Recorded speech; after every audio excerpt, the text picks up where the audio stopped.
May 3rd, 1469, a child is born in Florence who will teach princes how to lie, cheat, and murder their way to power. His name will become synonymous with ruthless cunning.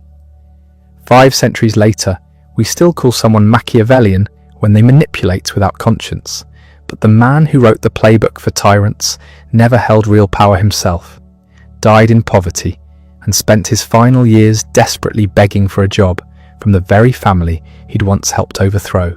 Niccolò Machiavelli entered a world balanced on a knife's edge. Florence in 1469 was the jewel of Renaissance Italy, a city where bankers wielded more influence than bishops, and where art, philosophy, and political intrigue flourished in equal measure. The dome of the cathedral dominated the skyline, a monument to human ambition. Wealth poured through the streets, but beneath the marble facades and gilded frescoes, something darker stirred. Italy wasn't a nation. It was a patchwork of rival city-states, each clawing for advantage. Milan, Venice, Rome, Naples, Florence, 5 major powers locked in endless competition. Alliances shifted like wind. Today's ally was tomorrow's enemy. Armies of mercenaries, condottieri, fought for whoever paid the most, switching sides mid-campaign if a better offer arrived. Loyalty was a commodity. Betrayal was strategy. Into this world of beautiful violence came Niccolò, second son of Bernardo Machiavelli and Bartolomeo de Nelli. The family was old, respectable, and broke. They had a name that mattered in Florence's complex social hierarchy, but their bank account told a different story. Bernardo was a lawyer, though not a particularly successful one. He owned a small farm outside the city that produced just enough to keep the family fed. He kept meticulous records. We know this because his diary survived, a ledger of expenses and borrowed books that reveals a man of modest means but considerable intellectual appetite. Bernardo couldn't afford tutors for his sons, but he valued education with the intensity of someone who understood it was the only inheritance he could provide. He taught Niccolò himself, drilling him in Latin, the language of law, diplomacy, and all serious scholarship. They read Livy together, the great Roman historian who chronicled the rise of the Republic. Those hours spent parsing ancient Latin would shape everything Niccolò would later write. The boy was sharp, curious, and difficult. He asked uncomfortable questions. He noticed contradictions between what people said and what they did. Florence preached Christian virtue while practicing cutthroat commerce. Priests condemned usury from pulpits, while bankers calculated interest rates in the pews. The Republic proclaimed liberty, while a single family, the Medici, controlled everything that mattered. Lorenzo de' Medici, called the Magnificent, ruled Florence during Niccolò's childhood. Not officially, the Medici were technically private citizens in a republic, but Lorenzo controlled the banks, manipulated elections, placed allies in every important position, and crushed rivals with surgical precision. He was a poet, a patron of artists, a philosopher king in everything but name. He commissioned Botticelli. He kept Michelangelo in his household. He made Florence the cultural centre of Europe, while quietly strangling its democratic institutions. This was Niccolò's first education in power. Watch carefully enough, and you see that words mean nothing. Constitutions are decorations. What matters is who controls the money, who commands loyalty, who's willing to act when others hesitate. Florence called itself free while bowing to a banker's grandson. The contradiction was everywhere, invisible only to those who chose not to look. Then in 1492, 2 deaths shattered the careful balance. Lorenzo the Magnificent died in April, his body consumed by gout and his political genius buried with him. His son Piero inherited power, but none of the skill. That same year, Christopher Columbus reached the Americas, though nobody in Florence understood yet how completely that discovery would reshape the world's economy and drain Italy's relevance. Piero de' Medici was everything his father wasn't, arrogant where Lorenzo had been calculating, Rigid where Lorenzo had been flexible, he made enemies carelessly. When Charles VIII of France invaded Italy in 1494 with the largest army anyone had seen in generations, Piero panicked. He surrendered fortresses. He gave away territory. He humiliated Florence without firing a shot. The city exploded. Mobs filled the streets. Piero fled in the night. The Medici palaces were sacked. A republic was declared. Not the managed republic of Lorenzo's era, but something rawer, more chaotic, more genuine. Into the power vacuum stepped a Dominican friar named Girolamo Savonarola. Savonarola was a prophet or a madman, depending on who you asked. He preached that God's judgment was coming. Florence must purify itself. He organized the bonfire of the vanities, where citizens burned books, paintings, cosmetics, anything deemed sinful. Botticelli threw his own paintings into the flames. The city that had been the crown jewel of Renaissance humanism suddenly turned medieval, convinced that French invasion and political chaos were divine punishment for luxury and vice. Niccolò watched all of this from the outside. He was 25 in 1494, old enough to understand what was happening but too young and too poor to matter. He had no position, no patron, no obvious path forward. He'd studied Latin and history. He'd developed a sharp analytical mind. But what use was that in a city tearing itself apart over whether God wanted them to burn paintings? The Savonarola moment couldn't last. The friar made too many enemies. He challenged the Pope directly, calling Alexander VI corrupt, which was true but suicidally impolitic. In 1498, Florence turned on its prophet. Savonarola was arrested, tortured, hanged, and burned in the Piazza della Signoria. His ashes were thrown in the Arno River, so no relics could be gathered. That same year, something unexpected happened. The reconstituted Florentine Republic needed a new second chancellor, the official responsible for handling diplomatic correspondence and military affairs. It wasn't the most powerful position, but it was important, requiring someone educated, competent, and trustworthy. Someone who could write clearly, think strategically, and hadn't burned bridges during the recent upheavals. On June 19, 1498, they appointed Niccolò Machiavelli. Nobody knows exactly how he got the job. He had no prior government experience. His family had no particular influence. He wasn't rich or connected to powerful patrons. But someone saw something in him. Perhaps it was his writing, perhaps a recommendation from someone whose name is lost, perhaps simple luck. Whatever the reason, at 29, Niccolò suddenly had access to the machinery of state. The Second Chancery handled the territorial domains, the contado, Florence's subject towns and territories. It meant drafting letters, managing correspondence with military commanders, interfacing with foreign diplomats. Within weeks of his appointment, Niccolò was also made secretary to the Ten of War, the committee overseeing military affairs. He was suddenly at the centre of everything, taking notes at meetings where Florence's survival was debated, drafting instructions to generals, reading intelligence reports, and Florence needed every advantage it could get. The Republic was surrounded by threats. Cesare Borgia was carving out a personal kingdom in central Italy with stunning brutality and efficiency. Venice eyed Florentine territory. France and Spain were using Italy as their battlefield.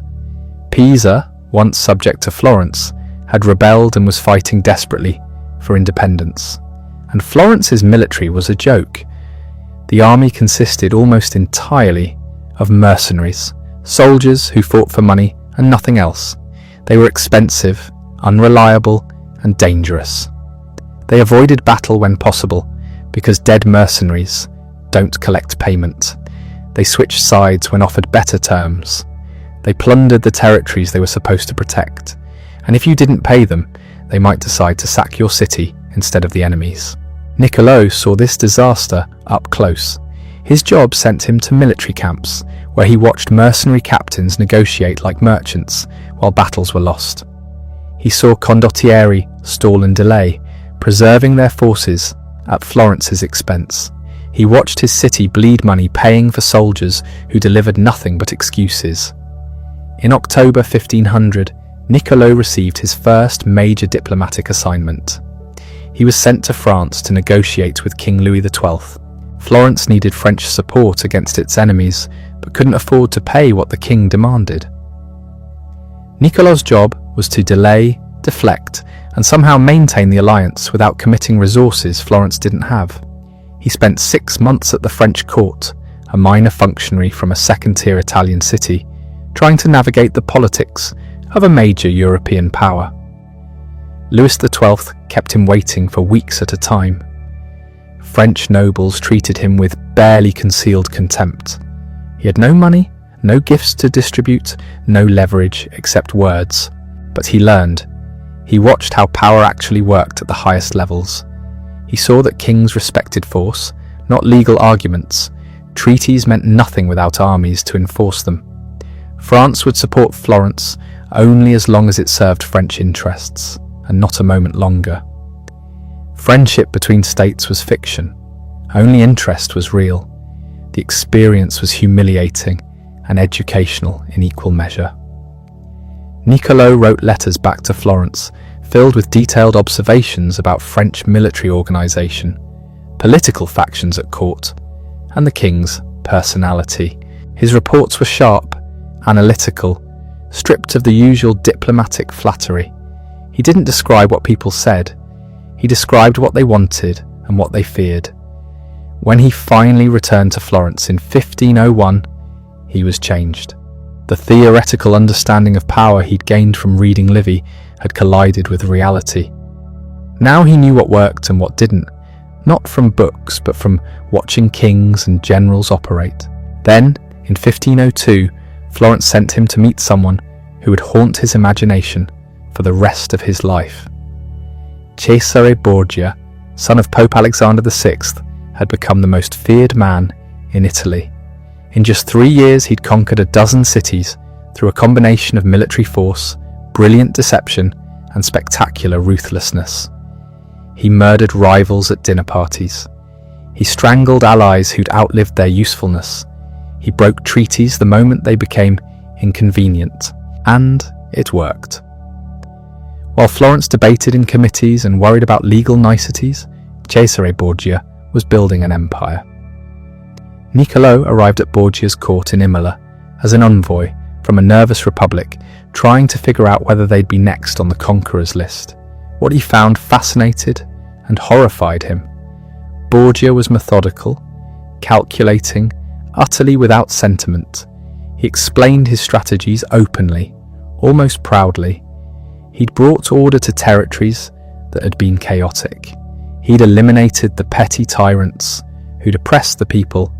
Yes, he'd used violence, but purposefully, economically, to achieve specific ends. He didn't apologize. He didn't pretend to be virtuous. He simply acted, and the results spoke for themselves. Niccolò spent months watching Borgia operate. He was present at Senigallia when Borgia lured his own rebellious captains to a meeting and had them strangled. It was betrayal as art form.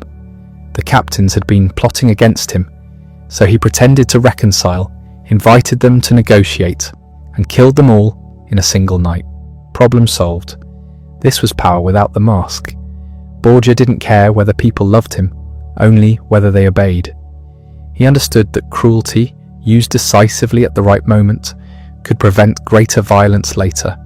Better to be feared than loved, he told Niccolò, because fear is reliable, and love is not. Back in Florence, Niccolò wrote reports about everything he'd witnessed. The Republic's leaders read his accounts of Borgia's methods with the same queasy fascination Niccolò himself felt. Here was a model of effectiveness they could never adopt publicly, but couldn't stop thinking about privately. Florence was drowning in committees and debates, while men like Borgia conquered states. The question forming in Niccolò's mind was simple and terrible. What if virtue, as traditionally understood, was actually weakness? What if the qualities everyone praised, mercy, honesty, generosity, were liabilities for rulers? What if success required doing things that would damn your soul? He didn't have answers yet, but he was starting to suspect that everything he'd been taught about how to live was exactly wrong for anyone who wanted to survive in politics. The problem was how to say that out loud without being burned as a heretic or exiled as a madman. In 1503, everything collapsed. Pope Alexander VI died suddenly, and with him went Cesare Borgia's entire foundation. Turns out that building an empire on your father's position has a weakness. When the father dies, the empire evaporates. Borgia had been so focused on conquering territory that he'd forgotten to secure the one relationship that mattered most. Within months, his enemies returned, his armies melted away, and the man who terrified Italy was arrested, imprisoned, and eventually killed in an obscure skirmish in Spain. Niccolò watched the collapse with grim fascination. Here was the lesson Borgia himself had missed. Power built purely on force, and fear was fragile. It required constant maintenance, endless vigilance, and the moment your strength wavered, everything fell apart. Borgia had understood half the equation. He knew how to seize power, but not how to keep it. He'd relied entirely on his father's protection and his own military success, never building the institutional foundations that might have outlasted both. This failure taught Niccolò something crucial. Effective ruthlessness wasn't enough. You needed systems, laws, institutions that could function without you. The Romans had understood this. They'd combined military conquest with legal frameworks and civic structures that made their empire durable. Borgia had been brilliant tactically, but strategically blind. Meanwhile, Florence's problems were getting worse. The city still had no reliable army, just expensive mercenaries who fought half-heartedly and switched sides when offered better pay. In 1505, Niccolò proposed something radical. Florence should create its own militia, a citizen army drawn from the surrounding countryside. The idea was controversial. Arming peasants, trusting commoners with weapons. The aristocrats were horrified, but Florence was desperate, and Niccolò was persuasive. He argued that men fighting for their own city would be more reliable than hired foreigners fighting for money. He cited Roman examples endlessly. He wrote proposals, gave speeches, wore down the opposition through sheer persistence. Eventually, they let him try. He travelled through the Tuscan countryside, recruiting farmers and organising them into military units. He designed training programs, wrote manuals, supervised drills. For 3 years, this was his obsession. Building an army from scratch, proving that a republic could defend itself without depending on mercenaries or foreign protection. In 1509, his militia finally saw combat. Florence had been trying to reconquer Pisa, a rebellious subject city, for over a decade. Every previous attempt with mercenary armies had failed. But Niccolò's citizen soldiers, fighting for Florence rather than for gold, finally broke Pisa's resistance. The city surrendered. It wasn't a glorious military campaign. The siege was long, the fighting was messy, and plenty of things went wrong. But it worked. Florence had won using its own forces, and Niccolò had proven his point. Republics could be militarily effective if they organised properly. He was at the peak of his career, 40 years old, respected, influential, trusted with important diplomatic missions. He'd travelled across Italy, met kings and popes, helped shape Florence's foreign policy. He had a wife, Marietta, who managed their household and raised their children while he was constantly away on government business. He had a comfortable position in the chancery with a decent salary. Everything he'd worked for since his 20s had been achieved. Then in August 1512, Spanish troops invaded Tuscany. The political situation in Italy had shifted dramatically. The French, who'd been Florence's protectors, had been defeated and driven out of Italy. The Medici family, exiled from Florence for 18 years, were coming back with a Spanish army behind them. Florence's government, which had been created specifically to keep the Medici out, was doomed. The city tried to resist. Niccolò's militia was called up to defend the Republic. But citizen soldiers, however loyal, were no match for professional Spanish troops. At the town of Prato, just outside Florence, the Spanish army massacred the defenders and sacked the town with horrifying brutality. It was a message: surrender or face the same. Florence surrendered. The Republican government dissolved. The Medici returned as the city's rulers, backed by Spanish military power. Everything changed overnight. The offices and councils that had run Florence for almost 2 decades were abolished.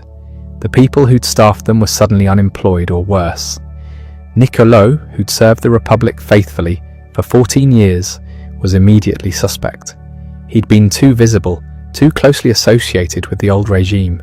In November 1512, the new Medici government fired him, stripped him of his position, banned him from entering the Palazzo Vecchio, and exiled him to his small farm 7 miles outside Florence. The salary stopped. The diplomatic missions ended. The access to power evaporated. He was 43 years old and suddenly irrelevant.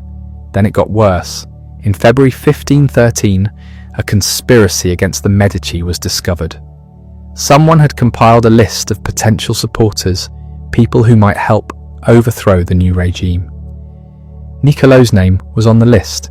He had no idea why. He hadn't been involved in any plot. But his name was there, written on a piece of paper found in a conspirator's possession, and that was enough. They arrested him, threw him in prison, and tortured him. The strappado, they called it. They tied his hands behind his back, attached a rope, and hoisted him up, letting him drop suddenly so his shoulders wrenched in their sockets. They did this 6 times, demanding that he confess his role in the conspiracy. He had nothing to confess. He maintained his innocence through every drop, every explosion of pain. Eventually, they believed him, or at least decided he was useless. When Giovanni de' Medici was elected Pope Leo X in March 1513, a general amnesty was declared to celebrate. Prisoners were released, and Niccolò was freed. But the damage was done. His body ached from the torture, his career was destroyed, his reputation was stained with suspicion. He returned to his farm with no position, no income, and no prospects. The farm was tiny, barely enough to support his family. He had some land, a few tenant farmers, a modest house. Nothing like the life he'd had in Florence, travelling to meet kings, shaping policy, mattering. Now he spent his days supervising olive harvests and dealing with the petty frustrations of rural life. His letters from this period are heartbreaking and darkly funny at once. He describes trudging through his property, checking on trees, arguing with woodcutters who were cheating him, playing cards at the local inn with the butcher and the baker. These men couldn't even read. They argued about grain prices and local gossip, while Niccolò, who'd negotiated with the King of France, sat listening and trying not to go insane from boredom. Every day followed the same humiliating pattern. Morning on the farm, dealing with agricultural problems he didn't care about. Afternoon at the inn, playing cards with men who thought his diplomatic experience was irrelevant nonsense. Evening, sitting outside his house, watching peasants pass by on the road. He felt himself disappearing, his mind going soft from disuse. Everything he knew, everything he'd learned from 14 years at the heart of Florentine politics was rotting unused. But then, at night, something different happened. He'd go into his study and he created a ritual. He described it in a letter to his friend, Francesco Vettori. He'd take off his muddy farm clothes, the garments stained with dust and olive oil. He'd put on the formal robes he'd worn at court, the elegant clothes of a government official. Then he'd open his books, the ancient authors, Livy, Tacitus, Plutarch, Polybius. He'd read for hours, losing himself in accounts of Roman politics and military campaigns. And while reading, he'd imagine conversations with these ancient writers. He'd ask them questions, they'd answer. He'd debate with men who'd been dead for over 1,000 years. and in those imaginary conversations he felt alive again. He was back in the world of ideas and power, even if only in his mind. This wasn't escapism, it was survival. If he couldn't participate in politics, he could at least think about politics. If he couldn't advise princes, he could study how princes actually operated. If Florence didn't want his experience, he'd transform that experience into something permanent. He'd write it down. The book that emerged from those nighttime sessions would eventually be called The Prince, though Niccolò originally titled it simply De Principatibus, about principalities.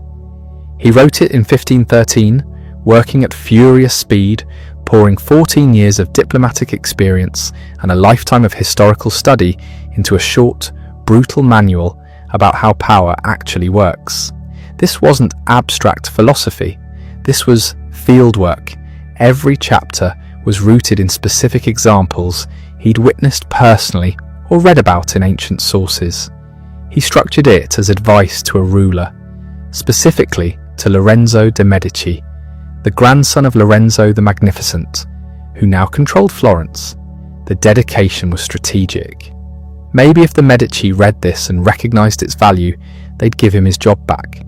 Maybe demonstrating his usefulness through writing could restore what torture and exile had taken away. The book's argument was simple and shocking. Forget everything traditional morality teaches about how rulers should behave.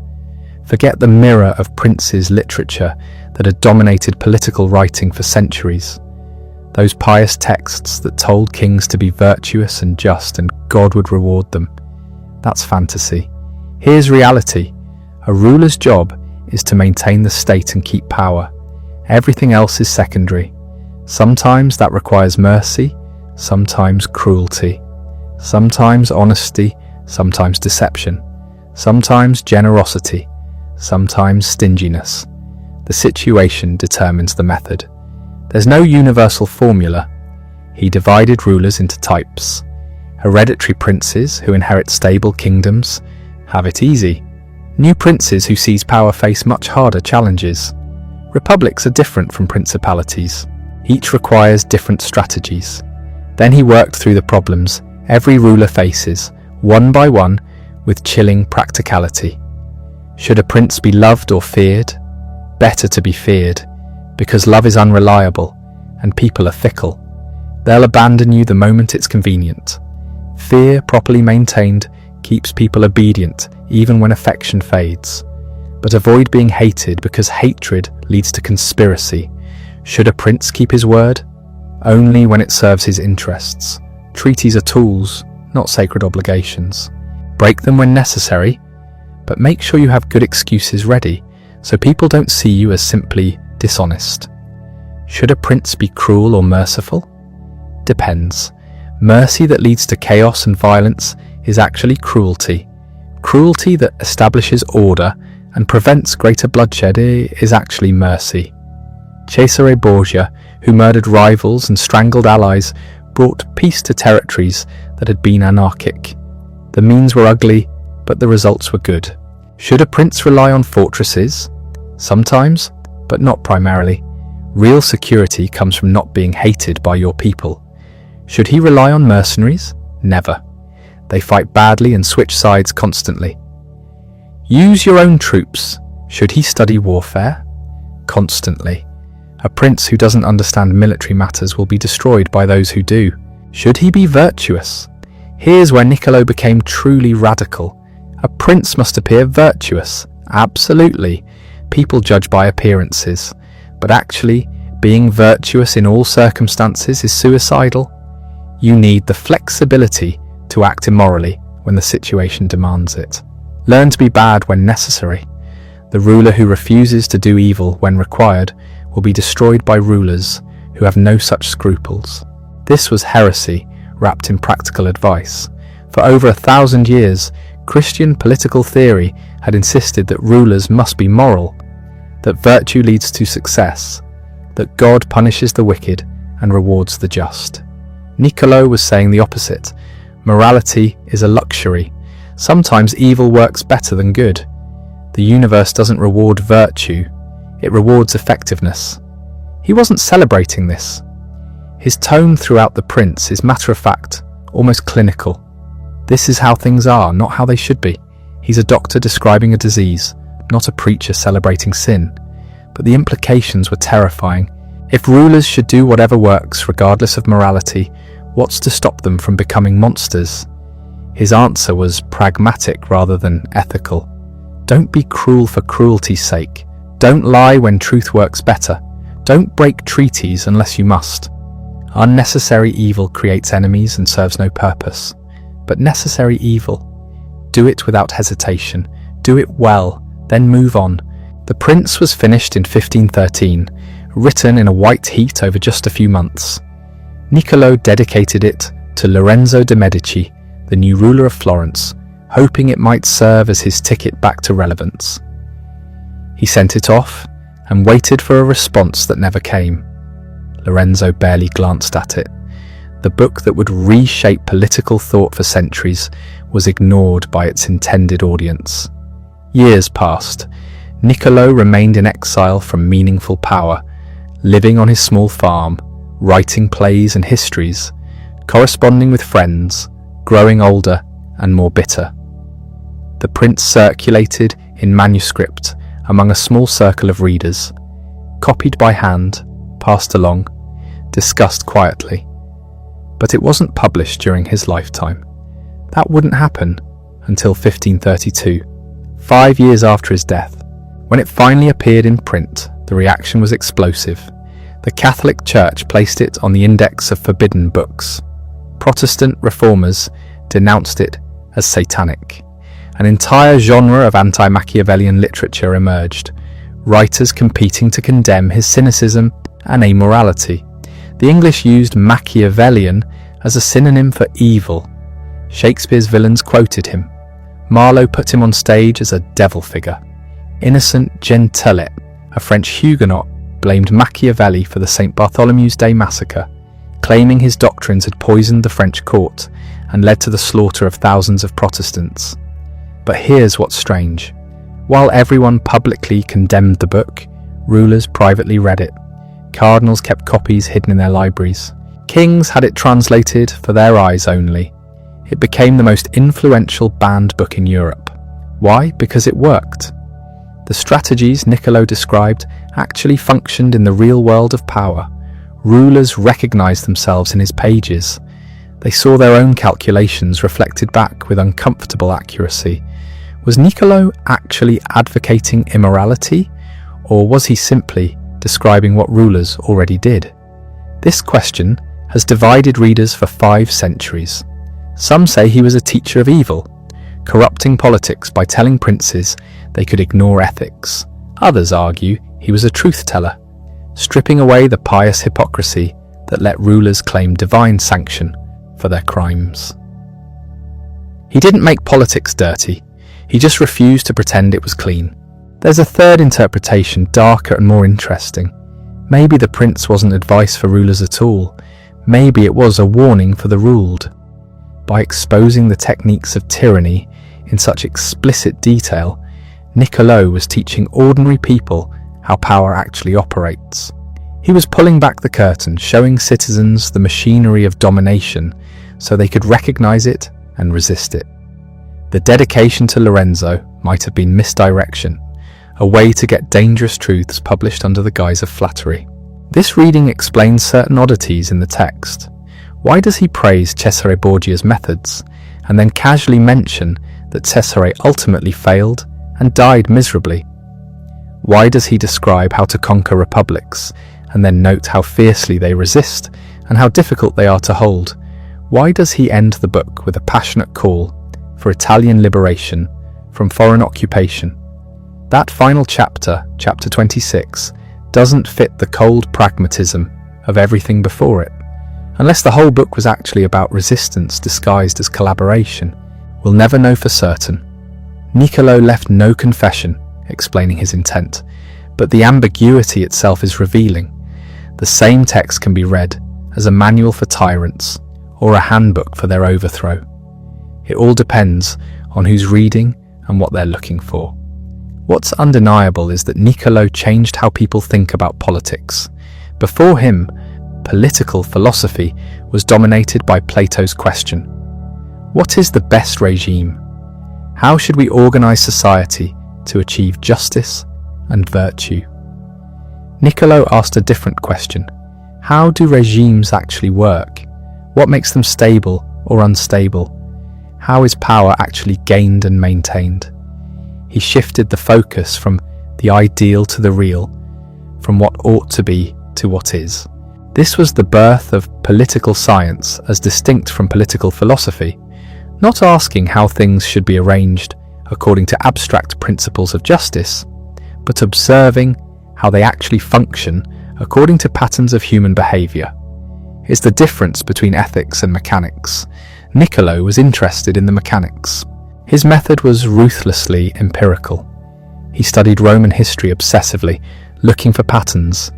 He compared ancient examples to modern cases he'd witnessed personally. When he found a principle that held across different times and places, he formulated it as a rule. This approach, treating politics as a subject for systematic study rather than moral speculation, was revolutionary. It made him the first modern political scientist, the first to approach governance, the way a physician approaches disease rather than the way a priest approaches sin. But the prince was just the beginning.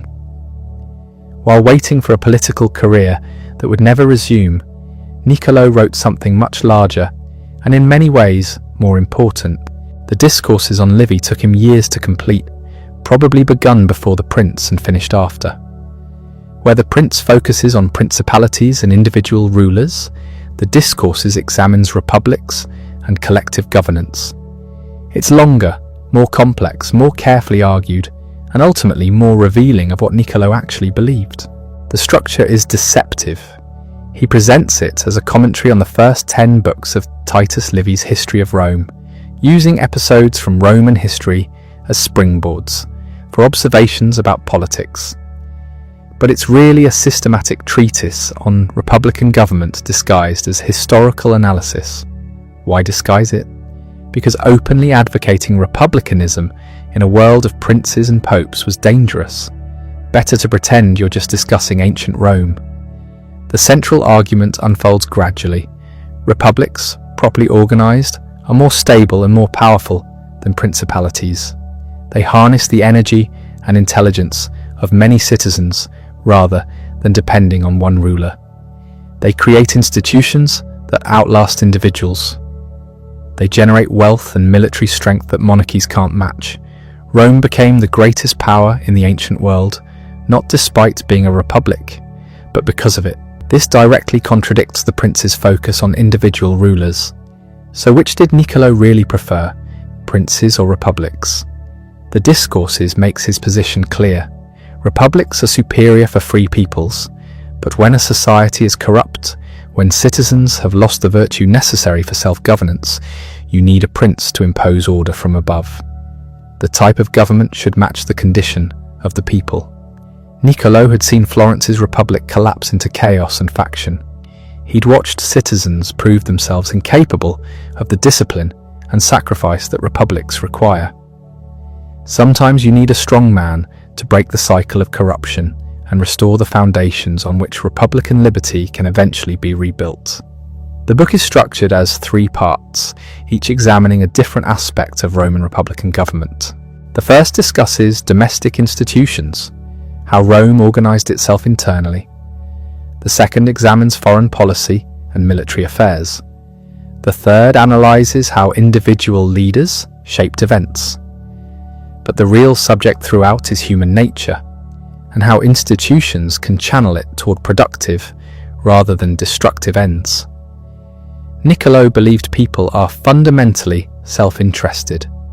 Not evil exactly, but not naturally good either. They'll act virtuously when it serves them and viciously when that works better. You can't change this. What you can do is create institutions that make self-interest align with public good. Design systems where people pursuing their own advantage accidentally benefit everyone. Make selfishness productive rather than trying to eliminate it. This was radical. Traditional Christianity taught that human nature was corrupted by sin and needed divine grace for redemption. Humanists believed education could perfect people, making them truly virtuous. Niccolò rejected both views. People are what they are. Work with that reality instead of fantasizing about transformation. Build institutions that function with flawed humans, not imaginary saints. His analysis of Roman institutions showed how this worked in practice. The conflict between patricians and plebeians, the rich and the poor, which most historians saw as Rome's weakness, Niccolò identified as its strength. The tension between classes prevented either from dominating completely. It forced compromise and created laws that protected both sides. The tribunes gave common people real power to block aristocratic abuse. The Senate gave the wealthy a forum to exercise their ambition productively. The result was dynamic stability, a system that channeled conflict into legislation rather than violence. Well, not always. Rome had civil wars, but compared to other ancient states, it achieved remarkable cohesion for centuries. The institutional structure created safety valves for social pressure. When pressure built up, it could be released through legal and political means rather than explosion. Modern political theory owes him this insight. Constitutional checks and balances, separation of powers, federalism, all these mechanisms assume that different groups will compete for advantage and try to design systems where that competition produces good outcomes. Madison and the other American founders were steeped in Machiavelli's discourses. When they created a government of divided powers, with each branch checking the others, they were applying Niccolò's principles. Ambition counteracting ambition, self-interest harnessed to public purpose. The discourses also developed his military theory. He despised mercenaries, those professional soldiers who fought for whoever paid them. They had no loyalty, no motivation to fight hard, no reason to risk their lives beyond their paycheck. Citizen soldiers were superior, men fighting for their own city, their own families, their own property, would stand and die where mercenaries would flee. Rome conquered the world with citizen legions. Italian cities hired Swiss mercenaries and got destroyed. The lesson was obvious. This wasn't just military analysis, it was about citizenship itself. A republic requires citizens willing to fight and die for it. If people won't defend their state personally, if they hire others to do it for them, the republic is already dead. You might maintain the forms and ceremonies, but the substance is gone. Niccolò had seen this in Florence. Rich merchants unwilling to serve in militias, preferring to pay mercenaries. The result was military weakness and eventual subjugation. He proposed creating citizen militias, training ordinary people in arms, reviving the Roman model. He even got a chance to implement this. In 1506, Florence put him in charge of organizing a militia drawn from the countryside. He recruited farmers, trained them, equipped them. It was his proudest achievement. And in 1509, his militia helped Florence recapture Pisa after a decade-long siege. It worked. Citizen soldiers could fight. But when the Spanish army arrived in 1512, his militia collapsed. Farmers with pikes were no match for professional Spanish infantry. The experiment failed. Florence fell. And Niccolò's brief return to relevance ended with him in a torture chamber. Yet he never stopped believing in the principle. The failure was in execution and circumstance, not in the underlying theory. The final years were a slow fade. After The Prince and the Discourses, he wrote other works. A history of Florence commissioned by the Medici, more balanced and literary than his earlier books. A treatise on the art of war, developing his military ideas. Several plays including Mandragola, a comedy that's genuinely funny and still performed today. He stayed intellectually productive, but politically he remained irrelevant. The Medici occasionally threw him minor assignments, diplomatic errands to mollify him. Nothing important, He watched younger men rise while he languished in obscurity. Talented writers and thinkers who hadn't endured what he had, who hadn't served the Republic through its darkest hours, received positions and honours. He couldn't hide his bitterness. Letters to friends complained about neglect, about wasted talent, about dying forgotten. In 1527, everything collapsed again. The Medici Pope Clement VII miscalculated badly, getting caught between France and Spain in their struggle for control of Italy. Emperor Charles V's army, unpaid and mutinous, marched on Rome. What followed became known as the Sack of Rome, one of the worst catastrophes in the city's history. German and Spanish soldiers rampaged through the Eternal City for months, killing, looting, destroying. The Pope fled to Castel Sant'Angelo and watched helplessly as his capital burned. The shockwaves reached Florence. With the Medici power base in Rome shattered, Florentines rose up and expelled the Medici again. The Republic was restored for a third time. Niccolò must have felt a surge of hope. Here was another chance. He was 60, his health failing. But perhaps Florence would finally remember what he had done for them decades ago. They didn't. The new Republican government viewed him with suspicion because of his association with the Medici over the past 15 years. He had taken their commissions, written their history, accepted their minor appointments. That taint couldn't be washed away. The Republic wanted nothing to do with him. Weeks later, in June 1527, Niccolò fell ill. The exact nature of the illness isn't recorded. Probably some kind of intestinal ailment, common enough in an age without antibiotics. He took to his bed in his house near Florence. Friends came to visit. He joked with them, told stories, complained about his stomach pains. Then he died. June 21st, 1527. He was 58 years old. There was no grand funeral, no state recognition. He was buried in the church of Santa Croce in Florence, but his tomb went unmarked for centuries. The man who had revolutionized political thought died in obscurity, considered a failure by his own city. His family kept his papers. His son Bernardo understood that something important was there, even if Florence didn't.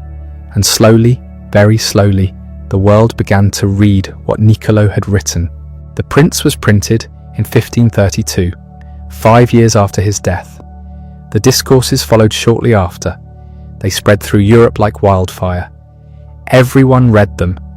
Kings, councillors, generals, scholars, priests. Everyone had an opinion, and most of those opinions were horrified. The Catholic Church placed the Prince on the Index of Forbidden Books in 1559. It was considered diabolical, a manual for tyranny written by a man without morals or faith. Protestant reformers weren't any kinder. They saw it as proof of Italian corruption, the wickedness of papal politics infecting secular thought. Cardinal Reginald Pole called Niccolò an enemy of the human race, written by the finger of Satan. The adjective Machiavellian entered the English language as a synonym for cunning, deceitful, ruthless. Shakespeare's villains were called Machiavels. Iago, Richard III, Edmund. The name became shorthand for evil, but people kept reading, because beneath the horror they recognized truth. Princes actually did behave the way Niccolò described. States actually did operate according to his principles. You could denounce him publicly while applying his lessons privately. The hypocrisy was perfect. Frederick the Great of Prussia wrote a book called Anti-Machiavel in his youth, righteously rejecting everything Niccolò stood for. Then he became king and ruled exactly as the prince recommended. He was ruthless, pragmatic, willing to break treaties when advantageous, concerned only with expanding Prussian power. The anti-Machiavel gathered dust while Frederick built an empire. Cardinal Richelieu, the power behind the French throne in the 17th century, kept a copy of The Prince in his chambers. He annotated it carefully, noting where he agreed and where circumstances required modification. He understood that Niccolò had written a handbook for survival in a world without mercy. Napoleon carried the prince on campaign. He made notes in the margins. So did Mussolini, though his copy was probably more for show than study. Stalin didn't need to read it because he already understood every principle instinctively. The 20th century's dictators were natural Machiavellians, whether they had read the manual or not. But the most profound influence wasn't on tyrants. It was on the tradition of political realism that emerged in the centuries after his death.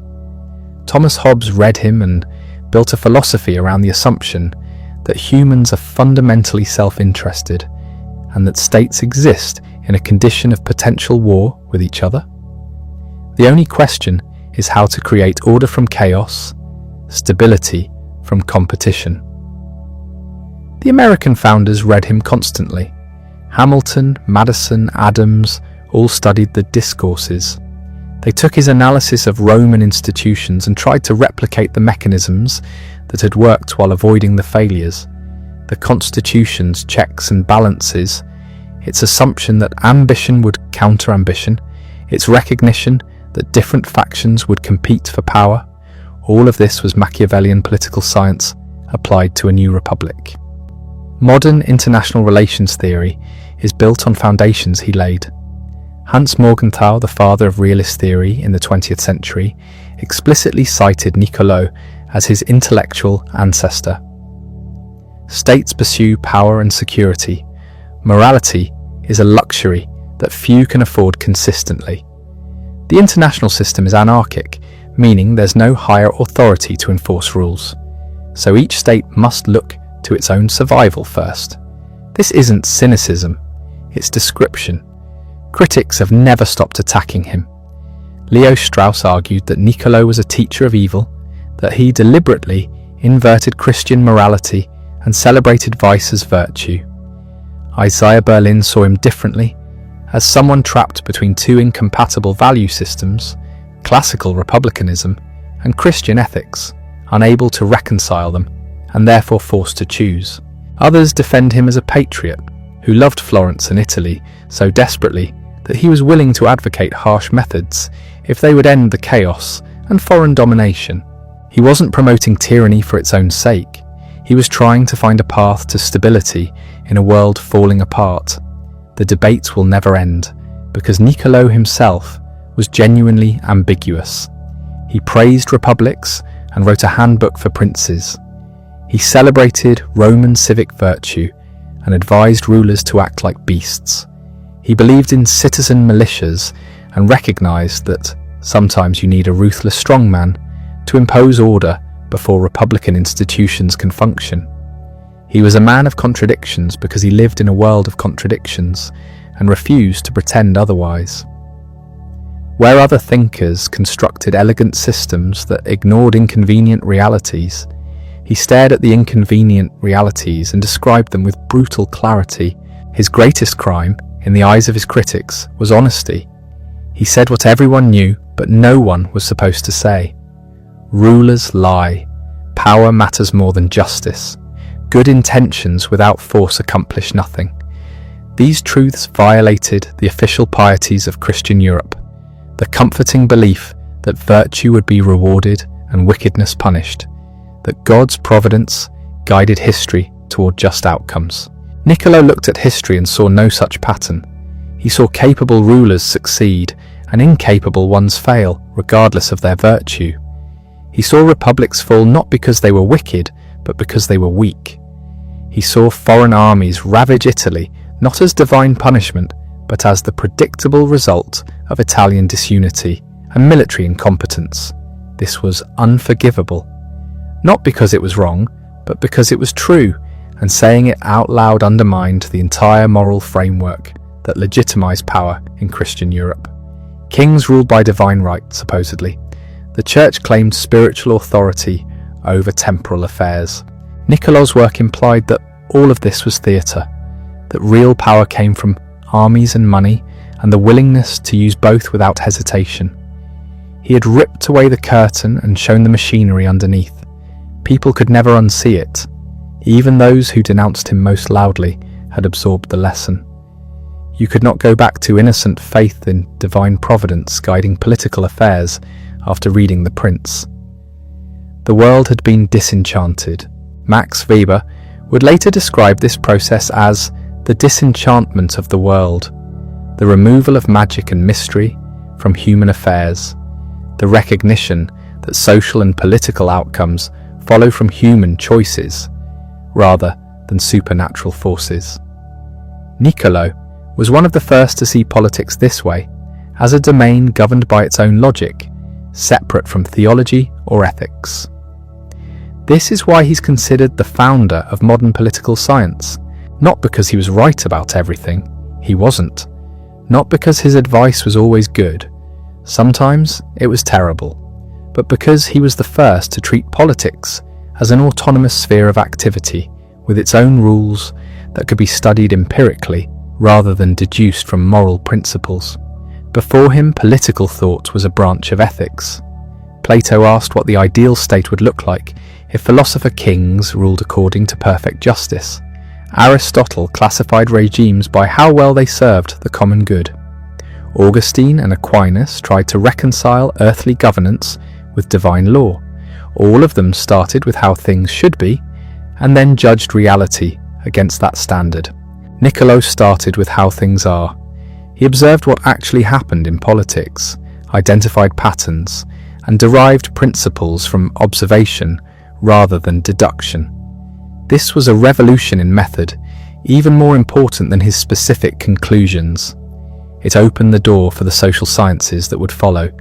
If you can study politics empirically, you can study economics empirically, sociology, psychology, anthropology. Human behavior becomes a subject for scientific investigation rather than moral philosophy. This carries dangers, obviously. Treating humans as objects to be studied and manipulated raises ethical questions that we're still grappling with. But the genie couldn't be put back in the bottle. Niccolò's personal life remained obscure for centuries. Scholars focused on the prince and ignored the man. That changed in the 19th century when his letters were finally published. Suddenly there was access to his private voice, his jokes, his complaints, his friendships, his fears. The letters reveal someone far more complex than the cold strategist of The Prince. He was funny, self-deprecating, often broke and begging friends for money.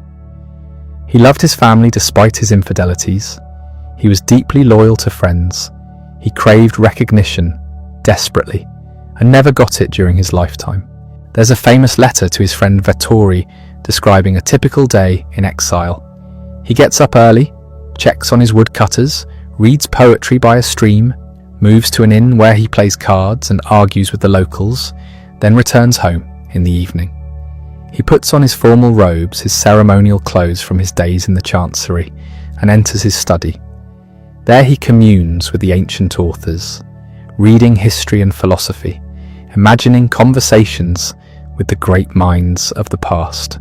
For 4 hours, I feel no boredom, I forget all my troubles, I do not dread poverty, death does not frighten me. I transfer myself entirely into their world. That passage is heartbreaking. A man stripped of his position, living in rural poverty, finding his only solace in books and imagination. But it's also triumphant. He might have lost everything the world valued, but he had access to something more permanent. The conversation there across centuries with thinkers who understood what he understood, who had grappled with the same questions, and he was adding to that conversation. His books would outlive the Medici, outlive Florence, outlive everyone who had dismissed him. He was writing for the future, whether he fully realized it or not. The physical tomb in Santa Croce finally received a proper monument in 1787, 260 years after his death. The inscription reads, "Tanto nomini nullum par elogium." No praise is adequate for such a name. Florence had finally recognized what it had lost. The recognition came too late for the man himself, but his ideas had already begun their work. And that work would shape the birth of the modern state, in ways both brilliant and terrifying. The Peace of Westphalia. In 1648, ended the 30 Years' War and created something new in European politics: the concept of state sovereignty. Each nation recognized the others as independent entities with exclusive authority over their own territories. No pope, no emperor could claim universal jurisdiction anymore. Power was territorial, defined by borders, exercised through centralized bureaucracies. This was Machiavelli's vision made real. The state as an autonomous entity with its own logic, its own imperatives, its own reason of state that transcended traditional morality. France under Cardinal Richelieu embodied this perfectly. Richelieu was a Catholic cardinal who supported Protestant forces in the 30 Years' War because it weakened the Habsburgs and strengthened France. Religious principle gave way to state interest. He built the foundations of French absolutism, centralizing power, crushing noble resistance, creating an efficient bureaucracy and standing army. When critics accused him of immorality, he replied that the state has necessities that private individuals do not. He could have been quoting the prince directly. Frederick the Great of Prussia read Machiavelli and wrote a rebuttal called Anti-Machiavel, arguing that princes should be moral and reject cynical realpolitik. Then he took the throne and proceeded to govern exactly as Machiavelli recommended. He invaded Silesia without provocation because Prussia needed the territory and Austria was vulnerable. He lied to allies, broke treaties when convenient, and built Prussia into a major power through cunning and force. The gap between what rulers said and what they did had rarely been so obvious. England took a different path but arrived at similar conclusions. Thomas Hobbes, writing during the English Civil War, argued in Leviathan that humans in their natural state live in constant war of all against all. Life is solitary, poor, nasty, brutish, and short. The only escape is a social contract where individuals surrender their natural liberty to a sovereign power strong enough to keep peace. The sovereign's legitimacy comes not from divine right, but from this contract, from its ability to provide security. Morality is whatever the sovereign declares it to be. Without the state, there is no justice or injustice, only power. This was Machiavelli's logic formalized into political philosophy. The state doesn't need to be good in a traditional sense. It needs to be strong enough to prevent chaos. Everything else is secondary. The American founders read Machiavelli carefully. The Federalist Papers cite him by name. They understood his insight that republics could be more stable than principalities if properly designed, that institutional checks mattered more than the virtue of individual leaders. Madison's argument in Federalist 10 about factions is pure Machiavelli. You can't eliminate human selfishness and ambition, so you design a system where competing interests balance each other out. The Constitution assumes politicians will be ambitious and self-interested, and uses that assumption to create stability. Virtue is nice, Ed, but you can't build a government on it. Napoleon kept a copy of The Prince by his bedside. He annotated it extensively, arguing with Machiavelli in the margins. He admired the analysis, but thought he could do better. That genius could transcend the rules. His career proved Machiavelli's warnings about overreach.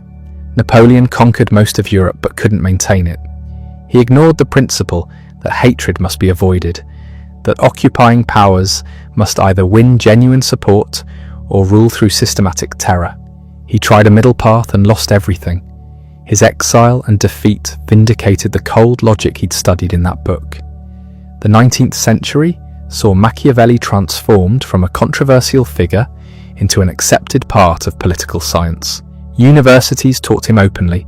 Historians analysed him seriously rather than just condemning him. The moralistic denunciations didn't disappear, but they competed with scholarly appreciation. German thinkers particularly embraced him. Hegel saw him as understanding the necessity of the state. Ranke treated him as the founder of modern political realism. Treitschke argued that the state operates beyond good and evil. that power politics is its own morality. This line of thinking would have catastrophic consequences. Bismarck unified Germany through what he called blood and iron. He manipulated diplomatic crises, provoked wars when Prussia was ready and its enemies weren't, and created a German empire through calculated aggression. He was Machiavellian in the truest sense, coldly rational, willing to use any means necessary, focused entirely on results. And it worked. Germany became the dominant power in Europe. The unification was celebrated as a triumph of realistic statecraft over idealistic moralizing, but the triumph contained seeds of disaster. If the state recognizes no moral limits, if power politics is the only logic that matters, what happens when states collide? The answer came in 1914. World War I was the ultimate expression of a moral states competition. Each power pursued its interests with perfect rationality from its own perspective. Austria needed to crush Serbia to maintain credibility. Russia had to support Serbia to maintain its Balkan influence. Germany had to support Austria and strike France before Russia could mobilize. France and Britain had to resist German hegemony. Every decision made sense according to realist logic. The result was 4 years of mechanized slaughter that killed millions and destroyed 4 empires. After the war, people searched desperately for someone to blame. Machiavelli became a convenient target. German militarism, the argument went, was the fruit of Machiavellian amorality. The worship of state power without moral constraint had led directly to the trenches. The League of Nations was created explicitly to replace power politics with collective security and international law. Idealism was back in fashion. Realism was discredited. Then came the dictators. Mussolini loved Machiavelli, wrote a dissertation on him, quoted him constantly. He saw himself as the modern prince who would restore Italian glory through will and force. His fascism was nationalism plus Machiavellian pragmatism taken to a totalitarian extreme. The state is everything. The individual is nothing. Morality is whatever serves the nation's power. Hitler never cited Machiavelli directly, but operated on purely Machiavellian principles. Lie whenever useful. Break treaties without hesitation. Use fear and spectacle to maintain control. Destroy enemies completely or don't fight at all. The difference was scale and ideology. Machiavelli wrote about maintaining power in Italian city-states. Hitler applied the same logic to conquering Europe and exterminating entire peoples. The post-war reckoning with Machiavelli was complicated. He couldn't be simply dismissed anymore.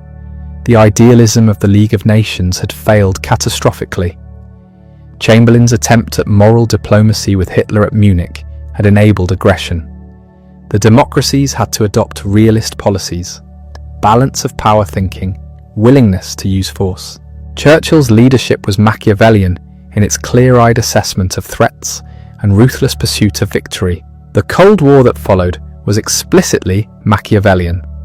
2 superpowers competing for global influence, using every tool short of direct war, supporting dictators when useful, overthrowing governments when necessary, operating entirely according to calculations of power. George Kennan, architect of American containment strategy, was deeply influenced by Machiavelli. His famous long telegram analyzing Soviet behavior was realist analysis at its finest. He understood that moral condemnation was useless. What mattered was understanding Soviet imperatives and designing policies to counter them. Hans Morgenthau's Politics Among Nations became the foundational text of international relations theory, and it was thoroughly Machiavellian. States pursue power. That's not good or bad, it's simply what they do. Effective policy requires understanding this reality and acting accordingly. Kissinger's diplomacy in the 70s was the high watermark of American Machiavellianism. Opening to China to balance the Soviet Union, supporting Pakistan despite its genocide in Bangladesh because Pakistan was useful, backing Pinochet's coup in Chile because Allende was too close to the Soviets. Morality was a constraint on effective statecraft. National interest was the only legitimate guide. Critics called it cynical, defenders called it realistic. The debate never ended because the tension is unresolvable. Should nations pursue their interests ruthlessly or constrain themselves with moral principles? Realists say morality in foreign policy is naive, that it leads to disaster when you face opponents who don't share your scruples. Idealists say pure realism is a race to the bottom, that it makes atrocities inevitable and undermines the values democracies claim to defend. Both sides have history to support them. Both can point to catastrophic failures of the other approach. Machiavelli himself would probably say the question is badly framed. He didn't argue for amorality for its own sake. He argued that leaders face situations where traditional morality produces worse outcomes than calculated ruthlessness. The prince who refuses to lie when lying would prevent war is responsible for the deaths that follow. The prince who keeps faith with an enemy who has none gets his people conquered. The choice isn't between morality and amorality, but between different kinds of responsibility. Modern scholarship has rehabilitated him further. Isaiah Berlin argued that Machiavelli wasn't rejecting morality, but revealing that different moral systems exist and sometimes conflict. Christian morality emphasizes humility, forgiveness, otherworldly values. Civic morality emphasizes strength, glory, worldly success. Both are legitimate moral systems. The tragedy is that you can't fully honor both. Choosing one means betraying the other. Machiavelli chose civic morality and described its requirements honestly. Quentin Skinner placed him in the Republican tradition, showing how much of his thought aimed at preserving liberty against tyranny. The Discourses on Livy is a manual for maintaining free republics. Its advice is often harsh, but the goal is preventing the concentration of power that destroys freedom. Read this way: Machiavelli becomes a defender of republican government rather than an apologist for dictatorship. Others have noted how much he was shaped by trauma. He lived through the Italian wars, watching foreign armies devastate his homeland, while Italian rulers proved incompetent and divided. His ruthlessness comes from desperation. He's trying to save Italy from subjugation by teaching its leaders how to survive in a brutal world they didn't create. His harshness is born from love of country, not contempt for morality. The man who wrote those words was neither a monster nor a simple pragmatist. He was someone who had seen too much, lost everything, and tried to extract meaning from catastrophe by understanding its causes. The letters show him as almost pathetically human, complaining about money, joking with friends, playing cards at country inns, dreaming of returning to public service that would never come. He died in 1527 without knowing whether anyone would read his books or care about his ideas. The answer came slowly, then overwhelmingly. 5 centuries later, his name is synonymous with political cunning. His concepts structure how we think about power. His questions remain unanswered. Should leaders be judged by their intentions or results? Is it better to be loved or feared? Can republics survive without civic virtue? How do you maintain freedom without descending into chaos? When is it justified to do evil that good may come? These are his questions. We're still arguing about the answers. The tomb in Santa Croce holds his bones, but the mind that produced the prince continues working in everyone who thinks seriously about politics. That's the immortality he achieved, not through monuments, but through ideas that proved indispensable. Dangerous ideas perhaps, but necessary ones. You can't understand power without them. You can't navigate political reality while pretending they're false. Machiavelli forces us to see what we'd prefer to ignore. That's why he still disturbs us. That's why we still need him. The trial lasted only a few hours.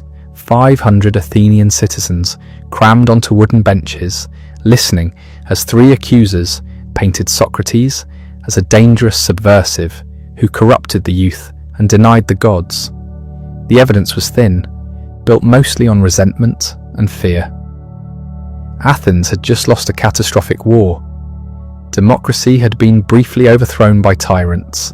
The city was wounded, paranoid, searching for someone to blame. Socrates could have saved himself easily. Traditional Athenian defense involved weeping, begging, bringing children forward to plead for mercy. Juries were notoriously susceptible to emotional appeals, but Socrates did none of this. Instead, he did what he'd always done. He asked questions. He spoke calmly, rationally, even playfully. He suggested that far from deserving death, he deserved to be fed at public expense in the Prytaneum, the highest honour Athens could bestow. After all, he'd spent his entire life trying to improve his fellow citizens, waking them from their sleepwalking certainty. He'd been Athens' gadfly, stinging the lazy horse of the state into awareness. The jury wasn't amused. Plato watched the hands go up. Guilty. 280 votes to 220. A narrow verdict, but final. Now came the penalty phase. Socrates, given one last chance to propose an alternative to death, offered to pay a small fine. The contempt was clear. The second vote was wider. Death by hemlock. 360 votes this time. More jurors voted for execution after hearing Socrates' defiance than voted for guilt. Socrates accepted the verdict with unsettling serenity. He told the jury that no evil can come to a good man, either in life or after death. He said the unexamined life is not worth living. Then calmly, he was led away. Plato sat frozen. The wisest man in Athens, perhaps the wisest man in the world, had just been condemned to death by the democratic city he loved. For what? For asking questions, for making people think, for refusing to accept easy answers. The injustice split something open in Plato's mind. A question formed there that would haunt him for 50 years, that would drive him to travel the Mediterranean, to establish a school, to write dialogues that would shape human thought for millennia. What is justice? If Athens can kill Socrates and call it lawful, what does justice even mean? To understand why this death mattered so profoundly, we need to go back to Plato's beginning, to the world he was born into, and the forces that shaped him long before he met the man who would change everything. He was born Aristocles sometime in 428 or 427 BC, in the city that ruled the Greek world. Athens. The name Plato came later, a nickname whose origin remains uncertain. Some said it referred to his broad shoulders, earned through wrestling training. Others claimed it meant his broad forehead, a sign of intelligence. Whatever the source, the name stuck, and Aristocles disappeared into history. His family was everything in Athens. On his father's side, Ariston claimed direct descent from Codrus, the last king of Athens, a lineage stretching back into legend. On his mother's side, Perictione traced her ancestry to Solon, the great lawgiver who'd reformed Athenian society 2 centuries earlier and planted the seeds of democracy. This wasn't merely aristocracy. This was the aristocracy, the families who'd shaped Athens when it was still young. Wealth came with the bloodline. Land, slaves, education, influence. Plato grew up in a household where political power was assumed, where the question wasn't whether one would serve the city, but how. His childhood unfolded in the shadow of the Parthenon, that magnificent temple to Athena gleaming white on the Acropolis, a monument to Athenian supremacy. But the man who'd built it, Pericles, the towering statesman who'd led Athens to its greatest heights, was already dead by the time Plato could form memories. The world Plato inherited wasn't the confident, expanding empire of his grandfather's generation. It was a world at war. The Peloponnesian War had begun in 431 BC, 3 years before Plato's birth, and it would grind on until he was a young man. Athens against Sparta. Democracy against oligarchy. Sea power against land power. A brutal struggle for dominance that would consume the Greek world for a generation. War shaped everything. Plato's earliest memories would have been coloured by it. The constant funerals as the dead were brought back from distant campaigns. The public orations in the Ceramicus, the great cemetery where Athens honoured its fallen. The fear each summer when the Spartan army marched into Attica and burned the farms, driving the rural population behind Athens' long walls. But war or not, Plato received the education befitting his class. He was trained in gymnastics, his body hardened through wrestling and running. He studied music, learning the lyre and the mathematical ratios that governed harmony. He memorized Homer, the foundation of all Greek culture, likely performing sections of the Iliad and Odyssey by heart. He was introduced to mathematics, particularly geometry, which the Greeks believed revealed eternal truths beneath the chaos of the physical world. It was an education designed to produce a political leader, a man who could speak persuasively in the assembly, lead troops in battle, and govern wisely in peace. Everything in Plato's background pointed toward a traditional life of aristocratic public service. His family expected it. Athens expected it. He was being prepared to take his place among the city's rulers, to join the ranks of men who stood in the assembly and debated the fate of empires.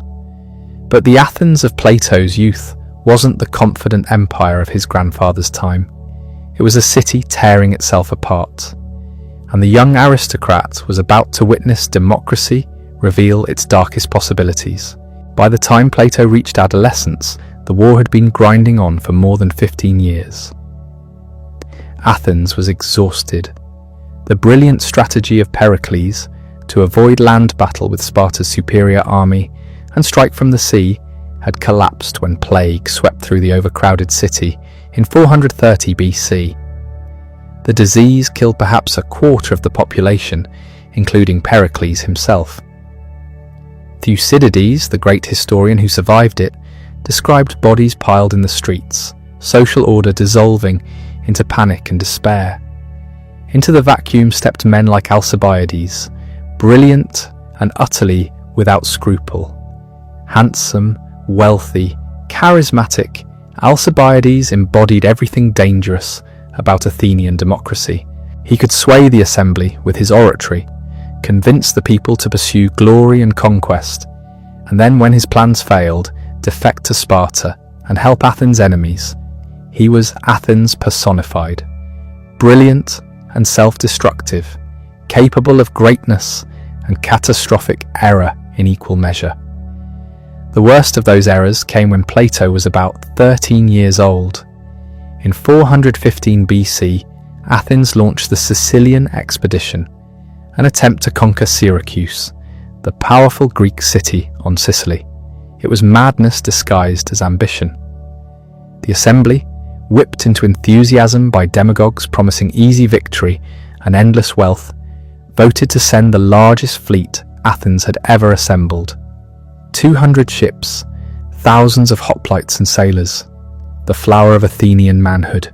It ended in absolute catastrophe. The expedition was destroyed utterly in 413 BC. The entire fleet was lost. Thousands of Athenian soldiers were killed in battle or died as slaves in the stone quarries of Syracuse, where they were worked to death under the Sicilian sun. Athens never truly recovered. The city that had ruled the Aegean was suddenly vulnerable, its treasury depleted, its military shattered. Throughout all this, young Plato watched democracy in action. He saw the assembly, that great expression of the people's will, swing wildly from confidence to panic, from one policy to its opposite within weeks. He watched demagogues, skilled speakers who told the crowd what it wanted to hear, manipulate the citizens into disastrous decisions. He observed how the demos, the people, could be swayed by rhetoric rather than reason, by appeals to emotion rather than careful thought. The same assembly that voted for the Sicilian expedition with wild enthusiasm, later executed or exiled the generals who tried to salvage the disaster. This wasn't theoretical for Plato. His relatives were deeply involved in the political struggles. Some, like his mother's cousin Critias, were becoming convinced that democracy was the problem, that Athens needed the steady hand of the best men, the aristocrats, to rule without the interference of the ignorant mob. The war was revealing something ugly. Democracy, the system Athens claimed made it superior to Sparta's rigid oligarchy, was proving chaotic, violent, and self-destructive. It could be manipulated, it could make terrible decisions, it could turn on its own people. The seeds of Plato's later distrust of democracy were planted in these years, watching his city lurch from one crisis to another, watching the crowd cheer for policies that would destroy them. Amidst this chaos, a strange figure walked the agora, asking questions that made powerful men look foolish, and young Plato was about to meet him. Socrates was impossible to miss and easy to mock. He was short, barrel-chested, with a snub nose, bulging eyes and thick lips. He went barefoot even in winter. He wore the same rough cloak year-round. He was poor, married to Xanthippe, a woman famous in Athens for her sharp tongue, and he had no regular employment. By all conventional measures, he was a failure. And yet the young men of Athens flocked to him. Plato was about 20 years old when he fell into Socrates' orbit, sometime around 408 BC. What drew him and dozens of other aristocratic youths wasn't Socrates' appearance or wealth or status. It was his method. Socrates had developed a way of questioning unlike anything else in Athens, a relentless systematic interrogation that exposed the emptiness beneath people's confident assertions. Imagine a scene in the Agora, the marketplace that was the heart of Athenian public life. A prominent general, Laches, is holding forth on courage. He's fought in many battles. He knows courage when he sees it.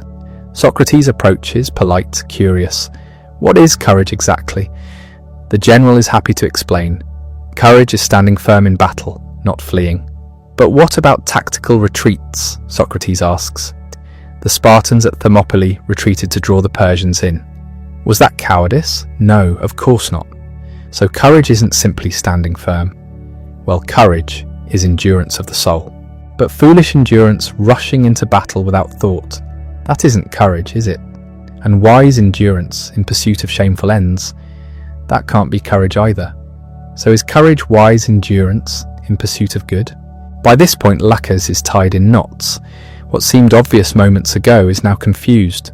Socrates hasn't provided an answer. He simply demonstrated that Laches, despite a lifetime of experience, can't actually define what courage is. The method had a name: elenchus, refutation, and it was devastating. This was dangerous and it was thrilling. Dangerous because it made powerful men look ignorant in public. It undermined the authority of politicians, generals, priests, anyone who claimed to know what they were doing. In a culture that valued honor and reputation above almost everything, Socrates was going around Athens systematically humiliating the elite. But it was thrilling because it was honest. These men didn't actually know what they claimed to know. They were operating on unexamined assumptions, inherited prejudices, and conventional wisdom. Socrates was revealing the truth that most people, including the powerful, were sleepwalking through life, never stopping to think clearly about the most important questions. What is justice? What is virtue? What is the good life? How should we live? Socrates was utterly different from the sophists, the professional teachers who dominated Athenian intellectual life. The sophists taught rhetoric, the art of persuasion, and they charged hefty fees. They promised to make young men successful, able to argue any side of any question and win in the assembly or the courts. Socrates despised them. He took no money. He claimed to teach nothing. He said he knew nothing. He was just asking questions. But in the questions, in the process of inquiry itself, something extraordinary happened. People began to think. not to accept inherited wisdom or clever arguments, but to actually examine their own beliefs and discover whether they held up under scrutiny. For Plato, this was transformative. Among the young men who gathered around Socrates were Plato's own relatives and friends. Critias was there, brilliant and ambitious. Charmides, Plato's uncle, handsome and intelligent, also listened to Socrates. Alcibiades himself had been Socrates' companion before his political career consumed him. These were the gilded youth of Athens, and Socrates was teaching them, without meaning to, that everything their city took for granted might be wrong. The wisest man, Socrates insisted, is the one who knows that he knows nothing. The unexamined life is not worth living, and virtue, true virtue, wasn't inherited through noble blood or achieved through wealth and power. It was knowledge, understanding, the result of relentless questioning and honest thinking. For Plato, Socrates became more than a teacher. He became the model of what a human being could be, ugly on the outside, beautiful within, poor in material goods, rich in soul, powerless by the world's standards, yet free in a way that generals and politicians could never be. But in 404 BC, Athens' long war finally ended in total defeat, and the consequences would bring horror to the city and force Socrates and his young followers into the center of a nightmare. When Sparta finally strangled Athens into submission in 404 BC, the victors were not gentle. The long walls, those magnificent fortifications that connected Athens to its port at Piraeus and had protected the city for decades, were torn down to the sound of flutes.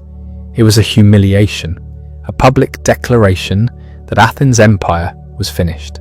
The Spartans installed a puppet government, and the men they chose to lead it were Athenian aristocrats who had long believed that democracy was the source of all the city's problems.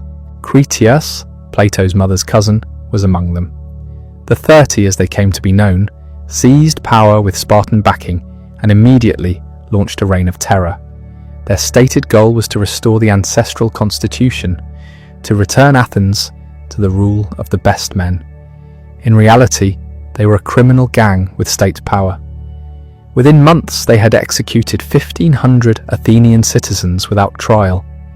The targets were political enemies, certainly, but also wealthy metics, foreign residents whose property could be confiscated. The 30 needed money to pay their Spartan garrison, and murder was an efficient form of fundraising.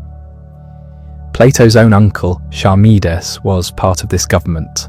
The young men who had sat at Socrates' feet, asking questions about justice and virtue, were now overseeing executions and proscriptions. The city lived in fear. Informants were everywhere. A denunciation could mean death. Property was seized. Families fled into exile. Socrates refused to participate. The moment came when the 30 summoned Socrates, along with 4 other men, and ordered them to go to Salamis and arrest Leon, a wealthy and respected citizen, so that he could be executed and his property taken. It was a test of loyalty and a way to implicate more Athenians in the regime's crimes, to spread the guilt so widely that resistance became impossible. Socrates listened to the order. Then he simply went home. He didn't argue, he didn't make a speech, he just refused. The other 4 went to Salamis and arrested Leon, who was duly murdered. Socrates did nothing, and in doing nothing, committed an act of profound moral courage. He was already an old man in his 60s, obscure enough and odd enough that the 30 didn't bother to punish him. But the message was clear. He would not be complicit, not even to save his own life. For Plato, watching this, the contrast must have been unbearable. His own relatives, men of his own class, educated and cultured, were committing atrocities in the name of good government. And the strange barefoot philosopher, the man Athens mocked as eccentric and useless, was the only one with the moral clarity to say no. The reign of the 30 lasted only 8 months. Democratic exiles led by Thrasybulus gathered forces and marched on Athens. In the brief civil war that followed, Critias and Charmides were both killed fighting against the Democrats. The 30 fell. their Spartan backers withdrew, and democracy was restored in 403 BC. But the restored democracy was not magnanimous. It was traumatized, bitter, paranoid. An amnesty was declared forbidding prosecution for actions during the tyranny.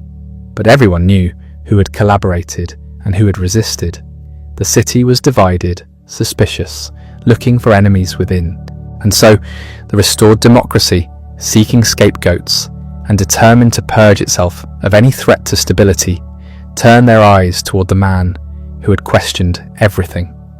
The man whose students had included both the worst tyrants and the most dangerous freethinkers Athens had ever produced. The trial took place in the spring of 399 BC, 4 years after the fall of the 30 tyrants, and the courtroom was thick with old resentments. Socrates was 70 years old, his body still vigorous despite the decades, his mind as sharp and unsettling as ever. The charges brought against him were vague but deadly: impiety toward the gods of Athens and corrupting the youth. Behind the legal language lay a simpler accusation. Socrates asked too many questions, and some of his former students had become tyrants. 3 men stepped forward as his accusers. Meletus, a young poet of no particular distinction, claimed to represent the poets Socrates had mocked. Anytus, a wealthy tanner and democratic politician, spoke for the craftsmen and the restored democracy, still nervous about aristocratic subversion. Lycon represented the rhetoricians, the professional speakers whom Socrates had spent decades exposing as peddlers of mere persuasion rather than truth. Each had his reasons, but the real charge was unspoken. Socrates made people uncomfortable. He had been doing it for 50 years, and Athens had had enough. The jury consisted of 500 citizens selected by lot, as was the democratic custom. They sat in a great semicircle, ordinary men, shopkeepers, farmers, soldiers, tasked with deciding whether the strange philosopher who haunted the Agora deserved to live or die. Socrates could have won them over. Athenian juries were famously susceptible to emotional appeals. A few tears, some begging, perhaps bringing his 3 sons forward to plead for their father's life, and the verdict might have gone the other way. He did none of it. Instead, Socrates delivered a defense that was less a plea than a lecture. He questioned his accusers with the same relentless method he had always used, tying them in logical knots, making them look foolish. He explained that he had spent his life in service to Athens, acting on a divine mission to expose ignorance and push his fellow citizens toward wisdom. He said that the unexamined life is not worth living, and when asked to propose an alternative penalty to death, he suggested that Athens should feed him at public expense in the Prytaneum, the greatest honour the city could bestow, reserved for Olympic victors and the city's greatest benefactors. The jurors were not amused. The first vote was close. 280 voted guilty, 220 for acquittal. A shift of just 30 votes would have freed him. But then came the penalty phase, and Socrates' contempt for the proceedings sealed his fate. The second vote was not close at all. 360 jurors voted for death. His defiance had convinced 80 men who thought him innocent that he deserved to die anyway. Socrates accepted the sentence with eerie calm. He told the jurors that he was not angry, that death might be a blessing, either a dreamless sleep or a journey to another place where he could continue his questioning with the great heroes of the past. Then he was led away to prison. A religious festival, the Delian mission honouring Apollo, delayed the execution for 30 days. The ship to Delos had already sailed, and no executions could take place until it returned. Socrates spent the month in chains in a small cell, receiving visitors. His friends came, desperate and grieving. They hatched a plan for his escape. Crito, one of his oldest companions, arranged everything. Bribes for the guards, a safe route out of Athens, a place of refuge in Thessaly. Socrates refused.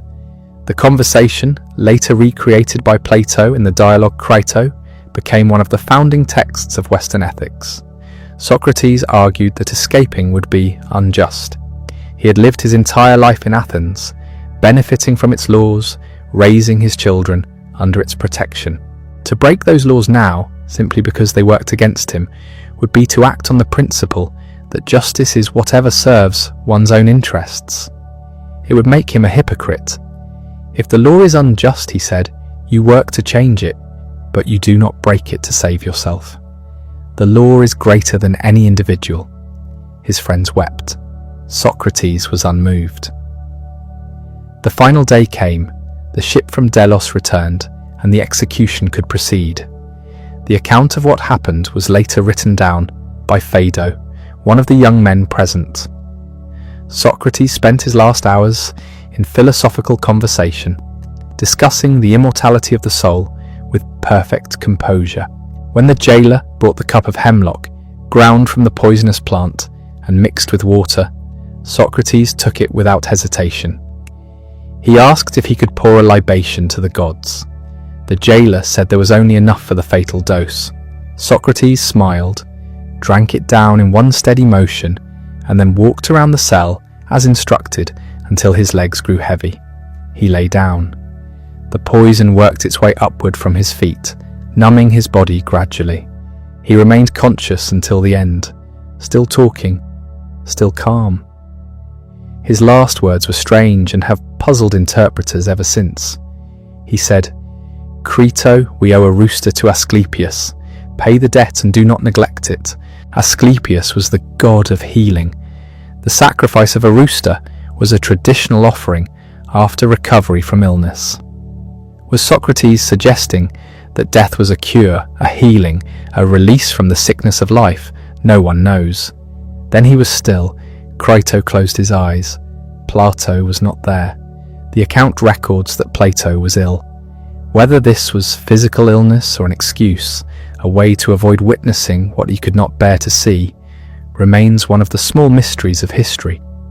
Guilt, perhaps, or simply grief too overwhelming to face. The man who would spend the rest of his life writing dialogues in which Socrates was the hero, the protagonist of nearly every conversation, could not bring himself to watch his teacher die. In that moment, as the hemlock took its final effect and Socrates' breath stopped, something shifted in the young aristocrat watching from a distance. The question that would consume the next half-century of Plato's life crystallized into perfect clarity. How could the best man be killed by the worst system? Athens, the city that claimed to embody justice, had just murdered the one man who actually understood what justice meant. Democracy, the system that promised wisdom through the collective voice of the people, had proven itself capable of catastrophic error. The many had condemned the wise. The ignorant had silenced the truthful. The sleepwalkers had killed the one man trying to wake them. Plato would spend 8 decades searching for an answer.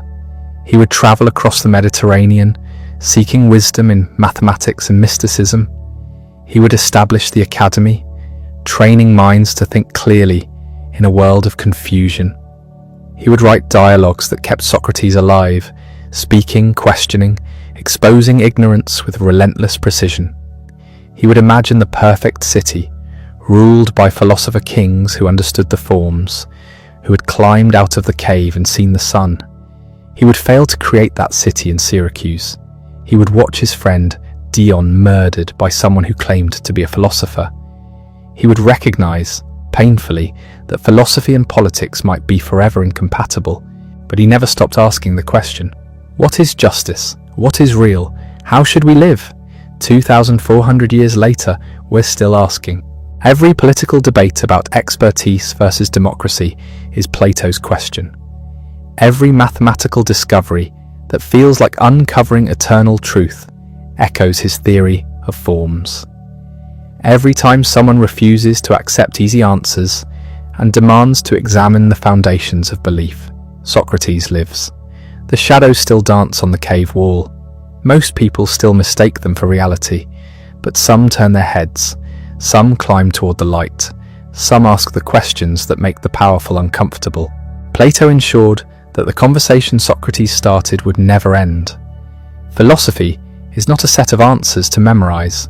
It's a practice, a way of living, a commitment to examination, even when examination is dangerous. The Academy's gates closed in 529 AD, but the Academy never truly died. It exists wherever someone stops and asks why, wherever someone refuses to sleepwalk, wherever someone values truth over comfort.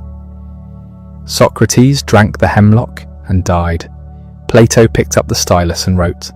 And in that writing, in those dialogues that captured a voice, a method, a spirit, he gave us something that tyranny and democracy alike could never destroy. The examined life, the questions that matter, the courage to think. The death of a 70-year-old philosopher in 399 BC should have been a footnote. An eccentric who asked too many questions, an irritant to the powerful, another casualty of Athens' paranoia in the aftermath of war and tyranny. The hemlock should have silenced him. The grave should have been the end. Instead, a young aristocrat named Plato ensured it was the beginning. He spent the next 5 decades transforming grief into philosophy, rage into reason, loss into literature. He kept Socrates alive by writing him into every dialogue, making him the eternal questioner who never stops exposing ignorance. The historical Socrates died. The philosophical Socrates became immortal. Plato's answer to the question that shattered him, "What is justice?" consumed his life. The Republic imagined a perfect city where philosophers rule and everyone performs their proper function. The Symposium transformed love into a ladder ascending toward eternal beauty. The Phaedo argued for the soul's immortality. The Timaeus described the mathematical structure of the cosmos. The laws, written in his final years, accepted that perfection was impossible and designed a second-best city for flawed humans. But the dialogues don't deliver simple answers. They end in puzzlement as often as resolution. Socrates, even on the page, continues asking questions that lead nowhere except deeper into thought. This was intentional. Philosophy isn't about memorizing doctrines. It's about learning to think. Plato gave us not a system, but a method. Not conclusions, but the practice of examination.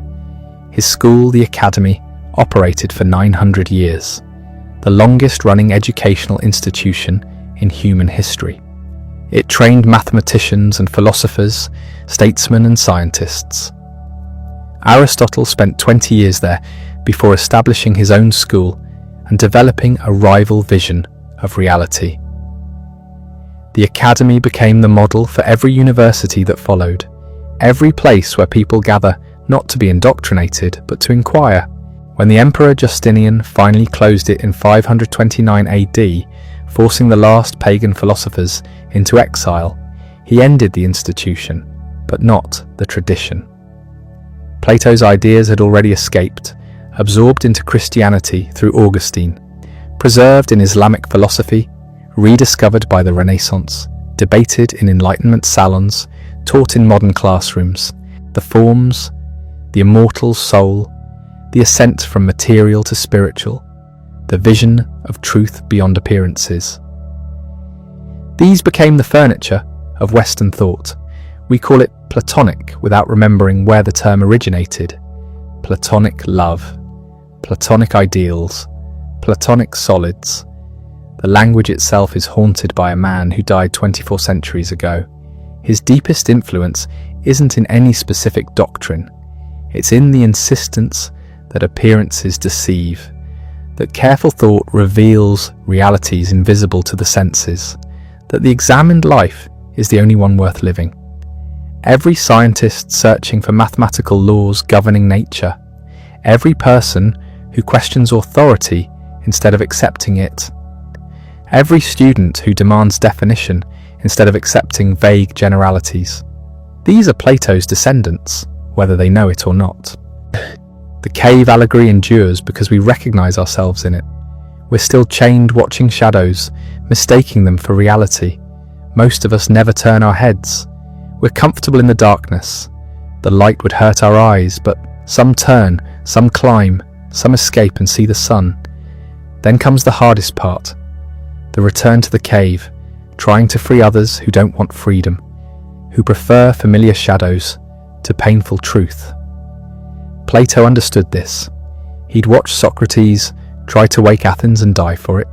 He'd travelled to Syracuse 3 times trying to create a philosopher king and failed catastrophically each time. He knew the resistance truth faces. He knew how rarely philosophy and power align. He knew most people would rather kill the messenger than accept the message. But he never stopped writing. In his final years, old and tired, his hearing failing, his eyesight dimming, he continued working on the laws, refining his vision of the second-best city. He died still thinking, still questioning, still trying to understand justice in a world that had killed the most just man he'd ever known. The tomb in Santa Croce remained unmarked for centuries. Florence, the Renaissance city that rediscovered his works and made them foundational to humanist education, eventually honoured him with a monument. But the real monuments are invisible. They're the questions we can't stop asking. They're the suspicion that beyond the physical world lies something eternal. They're the conviction that truth matters more than comfort. Socrates asked what courage is, what justice is, what knowledge is. He never answered definitively. Plato spent 8 decades elaborating the questions, exploring possible answers, showing how deep the problems go. Neither gave us certainty. Both gave us something more valuable. The recognition that certainty is often an illusion, and that wisdom begins with knowing how little we actually know. 2,400 years separate us from Plato's Athens. The city-states are gone. The gods are dead. The political systems have evolved beyond recognition. But the questions remain unchanged. What is justice? What is real? How should we live? What makes life worth living? These aren't historical curiosities. They're permanent features of human consciousness. Every generation faces them again. Every individual must answer for themselves. Plato's genius was recognizing that these questions can't be solved once and for all. They must be lived with, wrestled with, examined continuously. The moment we think we've answered them definitively, we've stopped thinking. We've become the sleepwalkers Socrates warned about. We've settled back into the comfortable darkness of the cave. The dialogues keep us awake. They're designed to frustrate as much as enlighten, to provoke rather than satisfy. Reading them is like talking with Socrates himself. You finish more confused than when you started, but the confusion is productive. It's the beginning of genuine thought, not the end. And that's the inheritance, not a doctrine to believe, but a method to practice. Not answers to memorize, but questions to pursue. Not certainty to cling to, but honest acknowledgement of how much we don't know. Plato watched the best man die and asked why. He spent the rest of his life trying to answer. He gave us the tools to continue asking. The conversation he started has never stopped. It runs through every philosophy seminar, every scientific laboratory, every courtroom where justice is debated, every individual who pauses and wonders whether the life they're living is the life they should live. The shadows still dance on the cave wall.